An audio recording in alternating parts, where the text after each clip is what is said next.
So much to get into, so short of time, but I want to jump into some news first, Congressman. On May 6th, you wrote a letter to President Biden expressing your concern about the war in Gaza.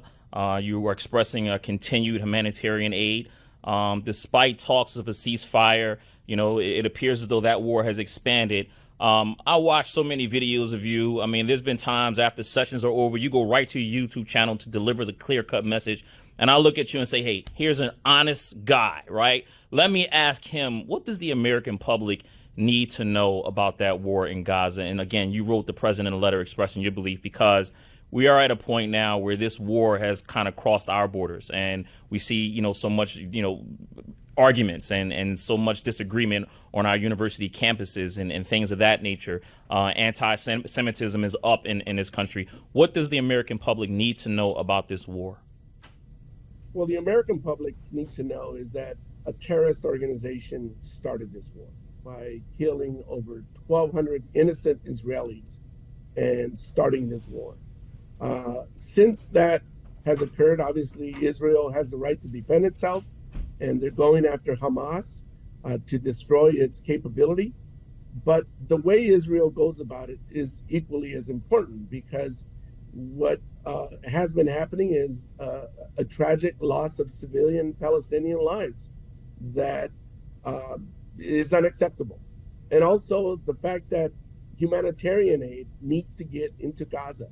And I've been advocating for a number of initiatives and efforts to make sure that humanitarian aid reaches Gaza. I voted for $9 billion of humanitarian aid to help various parts throughout the world, including Gaza. And just because I am supportive of Israel's right to defend itself and to go after Hamas as they should, I am also critical of how they are going about it, because the rate and loss of life of Palestinians in Gaza is unacceptable. And I've been pushing to make sure that those issues are addressed.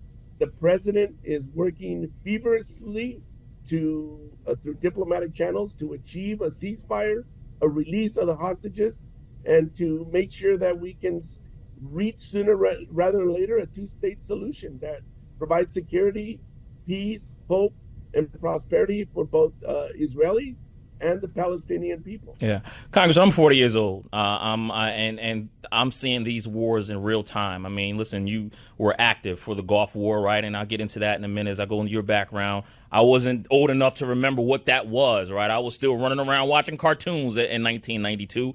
But here I am now watching this war go on, watching these wars go on. And now I have a 10-year-old, and we're at an age now where media is right in front of our face. Social media is right in front of our face. So you see so much of what's going on. And I ask you, how is the U.S. viewed around the world? Because as I follow this war and the perception of it, I'm watching South Africa accuse Israel of genocide. I'm watching the international court, get involved. Although I don't know what the power is and what that means, I'm just watching the perception of this war kind of it's negative on us, right? How are we viewed from an international standpoint? You serve on the House Committee of Armed Services, so you're well informed about what's going on from a geopolitical standpoint.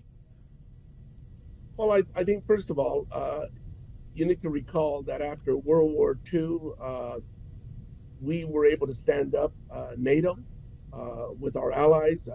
You're referencing one war, but there's another war going on, as you are aware, in Ukraine. Yes. And certainly the United States has been the dependable partner for so many countries to make sure that democracy prevails, that we stop dictators and totalitarians from invading free democracies.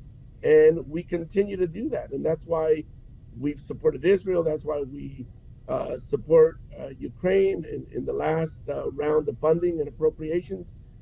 So on one hand, we're viewed as a welcome partner, not without baggage. We've had our baggage as a country throughout the world on occasion, supporting certain governments that in some cases has been troubling. Latin America comes to mind. But for the most part, I think as a country, try to learn from those mistakes and those issues. And we try to take the high. And we are the country that the world depends on to help support and promote democracy throughout the world and free people.